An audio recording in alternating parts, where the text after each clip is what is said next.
அவருக்கு என்னத்த கொடுக்கறது? நீங்க பாட்டுக்கு உட்கார்ந்துட்டு இருக்கீங்க.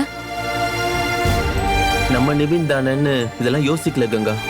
இனிமே அப்படியெல்லாம் இருக்க முடியாதுங்க. போங்க, போய் வாங்கிட்டு வாங்க போங்க. ஆ காசு வச்சிருக்கீங்களா? ஆ இருக்கு கங்கா. சரி, சீக்கிரம் போய் வாங்கிட்டு வாங்க. சரி நிவினே, நான் கடை வரைக்கும் போயிட்டு வந்துடுறேன்.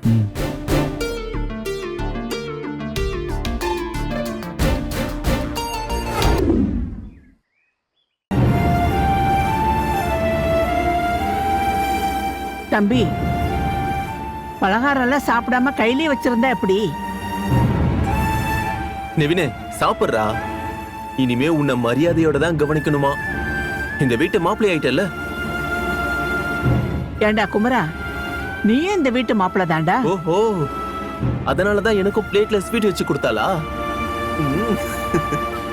ஜோக்கு ஜோக்கு ஜோக்கு நிவினே. ஏன்பா, உங்க அம்மா அப்பா வந்திருந்தாங்கல்ல, ஆசீர்வாதம் பண்ணாங்களா? யமுனா தான் சொன்னா, ஏதோ வருத்தமா போனாங்கன்னு சொன்னா. அதெல்லாம் யோசிச்சுதான் இப்படி உட்கார்ந்துருக்கியா?